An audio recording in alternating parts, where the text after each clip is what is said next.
Hi friends, ద్వాపర యుగంలో ధర్మ సంస్థాపనార్థం కోసం శ్రీ మహావిష్ణువే శ్రీకృష్ణునిగా జన్మించాడు. శ్రీకృష్ణుడు అధర్మాన్ని తొలగించి ధర్మాన్ని స్థాపించాడు. అధర్మ పరులను శిక్షించడం, అలాగే ధర్మాత్ములకు అండగా నిలబడ్డాడు శ్రీకృష్ణుడు. మహాభారతంలో అతిపెద్ద యుద్ధం కురుక్షేత్ర యుద్ధం. శ్రీకృష్ణుడు మహాభారతంలో ధర్మం కోసం అధర్మాలు చేశాడు. ఆ అధర్మాలు ఏవి, ఎందుకు చేయాల్సి వచ్చింది, శ్రీకృష్ణుడు నిజంగానే అలా చేశాడా? ఇలాంటి సందేహాలన్నింటికీ సమాధానాలు ఈ వీడియోలో తెలుసుకుందాం. వీడియో చూస్తున్న వారిలో ఎవరైనా శ్రీకృష్ణుని భక్తులు ఉన్నట్లయితే తప్పకుండా జై శ్రీకృష్ణ అని కామెంట్ చేయండి. అంతకంటే ముందు ఎవరైనా మన ఛానల్ ని ఫస్ట్ టైం చూస్తుంటే ప్లీజ్ సబ్స్క్రైబ్ చేసుకోండి. అలాగే ఈ వీడియోని తప్పకుండా లైక్ చేయండి. మీ ఒక్క లైక్ మాకెంతో సపోర్ట్ నిస్తుంది. అర్జునుడి కోసం శ్రీకృష్ణుడు చేసిన మాయ. కురుక్షేత్ర యుద్ధం 13వ రోజున అర్జునుని కుమారుడైన అభిమన్యుడు ద్రోణాచార్యుడు రచించిన పద్మవ్యూహంలో చిక్కుకుంటాడు. అభిమన్యుడు తల్లి సుభద్ర గర్భంలో ఉండగా పద్మవ్యూహం గురించి తండ్రి అర్జునుడు చెప్పగా విన్నాడు. అయితే లోపలికి ప్రవేశించడం వరకే తెలుసు, తిరిగి బయటకు రావడం అభిమన్యుడికి తెలియదు. అభిమన్యుడు పద్మవ్యూహంలోకి ప్రవేశించినప్పుడు తననే అనుసరిస్తూ అర్జునుడి మినహా మిగిలిన పాండవులు బయలుదేరారు. కాని జయద్రథుడు పరమశివుని వద్ద నుండి వరం పొందినందున అభిమన్యుణ్ణి అనుసరిస్తున్న పాండవులను జయద్రథుడు నిలువరిస్తాడు. దాంతో పద్మవ్యూహంలో అభిమన్యుడు ఒక్కడే చిక్కుకొని ఒంటరిగా అతి భీకరంగా పోరాడుతూ ఉంటాడు. కౌరవ మహాయోధులందరినీ ఓడిస్తుంటాడు. కర్ణుణ్ణి సైతం ఓడించి అలాగే దుర్యోధనుణ్ణి చంపినంత పని చేస్తాడు. అభిమన్యుణ్ణి ఎదుర్కోలేక కౌరవ యోధులందరూ కలిసి ఒకేసారి అభిమన్యునిపై దాడి చేశారు. 16 సంవత్సరాలు వయసున్న చిన్నవాడైన అభిమన్యుడు అందరినీ ఒకేసారి ఎదుర్కొన్నాడు. అయినప్పటికీ కౌరవ పక్షాన ఉన్న యోధులైన దుర్యోధనుడు, ద్రోణాచార్యుడు, కృపాచార్యుడు, శకుని, కృతవర్మ, కర్ణుడు లాంటి వారందరూ కలిసి యుద్ధ నియమాలను ఉల్లంఘించి కుట్ర చేసి మోసపూరితంగా అభిమన్యుణ్ణి వెనుక నుండి వచ్చి కర్ణుడు కత్తితో పొడిచి చంపేస్తాడు. విషయం తెలుసుకున్న అర్జునుడు ఎంతో దుఃఖిస్తాడు. జయద్రథుడు తన సోదరులను నిలువరించాడని, అందుకే అభిమన్యుడు పద్మవ్యూహంలో ఒక్కడే అయి పోరాడి మరణించాడని తెలుసుకున్న అర్జునునికి జయద్రథునిపై కోపం కట్టలు తెంచుకుంటుంది. దాంతో అర్జునుడు రేపు సూర్యాస్తమయంలోపు జయద్రథుడిని వధించకపోతే తానే ఆత్మాహుతి చేసుకుంటానని అర్జునుడు శపథం చేస్తాడు. అర్జునుడి శపథం విన్న కౌరవులు ఎంతో సంతోషిస్తారు. రేపు ఒక్కరోజు జయద్రథుడిని కాపాడుకుంటే అర్జునుడు ఆత్మాహుతి చేసుకుంటాడు. అప్పుడు విజయం కౌరవులదేనని భావించి దుర్యోధనుడు సంతోషిస్తాడు. కాని అర్జునుని శబదం విన్న శ్రీకృష్ణుడు కంగారు పడతాడు. శ్రీకృష్ణునికి అర్జునుడంటే ఎంతో ప్రేమ, ఇష్టం.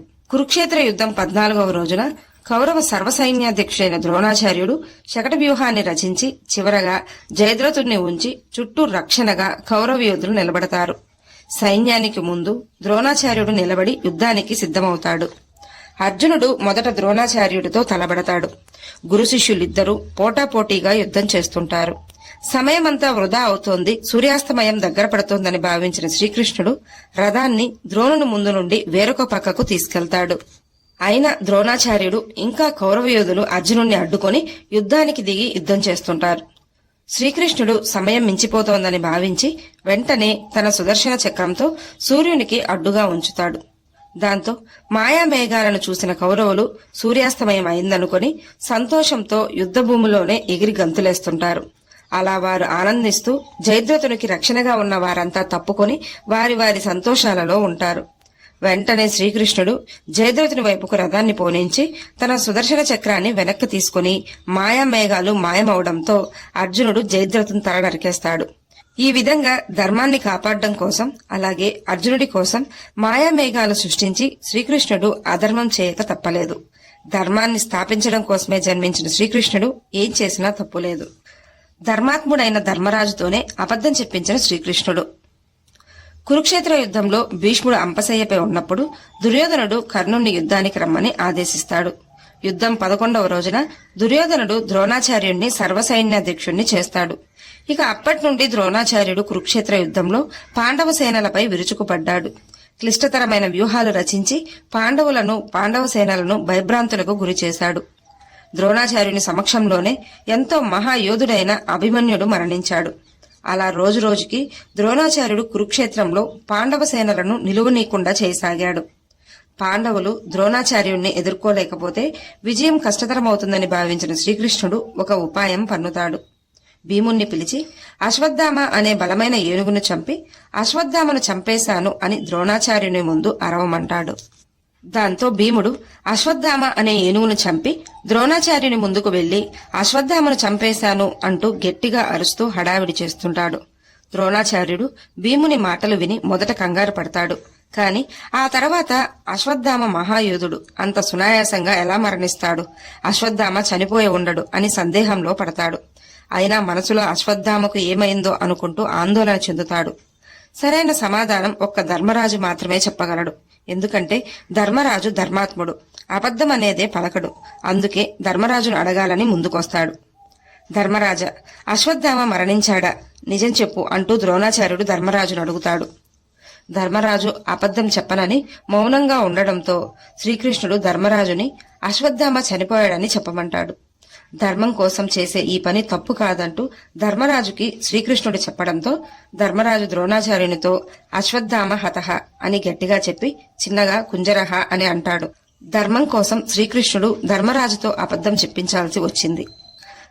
కర్ణుణ్ణి అర్జునుడితో వధించేటట్లు చేయడం. కురుక్షేత్ర యుద్ధం 17వ రోజున అర్జునుడికి కర్ణుడికి మధ్య భీకర యుద్ధం జరుగుతుంది. ఒకరిపై ఒకరు అస్త్రాల పరంపర కొనసాగిస్తారు. పోటాపోటీగా జరుగుతున్న యుద్ధంలో అర్జునుడికి శ్రీకృష్ణుడు రథసారథి కాగా కర్ణుడికి శల్యుడు సారథ్యం వహించాడు. శల్యుడు తన మాటలతో కర్ణుని మనసు గాయపరచడమే కాకుండా అస్త్రాలు గురితప్పేలా చేశాడు. కర్ణుడికి తన జీవితంలో ఉన్న శాపాల కారణంగా రథచక్రం భూమిలో కూరుకుపోతుంది. పరశురాముడు ఇచ్చిన శాప ప్రభావం కారణంగా క్లిష్ట సమయంలో తను నేర్చిన విద్య కర్ణునికి జ్ఞప్తికి రాదు. నిరాయుధుడై నిస్సహాయ స్థితిలో ఉన్న కర్ణుణ్ణి వధించమని శ్రీకృష్ణుడు అర్జునుడికి చెప్తాడు. అర్జునుడు మొదట అది యుద్ధ విరుద్ధమని శ్రీకృష్ణుడితో చెప్తాడు. కాని శ్రీకృష్ణుడు కర్ణుడు యుద్ధ విరుద్ధంగా చిన్న పిల్లవాడన్న కనికరం లేకుండా అభిమన్యుణ్ణి చంపలేదా అని చెప్పగానే అర్జునుడిలో కోపం ఎక్కువై కర్ణుణ్ణి వధిస్తాడు. ఇక్కడ కూడా శ్రీకృష్ణుడు ధర్మం కోసమే ఇలా చేశాడు. భీమునితో దుర్యోధనుని తొడలు విరచమని చెప్పిన శ్రీకృష్ణుడు. కురుక్షేత్ర యుద్ధం చివరి రోజున దుర్యోధనుడు భీమునితో గదాయుద్ధానికి సిద్ధపడతాడు. అలా ఇరువురి మధ్య భీకరంగా గదాయుద్ధం జరుగుతూ ఉంటుంది. చాలా సమయం ఇద్దరు యుద్ధం చేస్తుంటారు. అప్పుడు శ్రీకృష్ణుడు దుర్యోధనుడి తొడలపై కొట్టమని భీమునికి సైగ చేస్తాడు. ఇద్దరూ గదాయుద్ధంలో ఆరితేరిన వారే. వారిద్దరికీ తెలుసు గదాయుద్ధంలో తొడలపై కొట్టకూడదని, అది యుద్ధ విరుద్ధమని. కాని శ్రీకృష్ణుడు చెప్పడంతో భీముడు దుర్యోధనుని తొడలు విరిచేశాడు. మహాభారతంలో శ్రీకృష్ణుడు ఏ పని చేసినా అది ధర్మాన్ని కాపాడడం కోసమే. ఈ వీడియో మీకు నచ్చినట్లయితే లైక్ చేయండి, షేర్ చేయండి, అలాగే సబ్స్క్రైబ్ చేసుకుని పక్కనే ఉన్న బెల్ ఐకాన్ ని ఆన్ లో ఉంచుకోండి. Thanks for watching.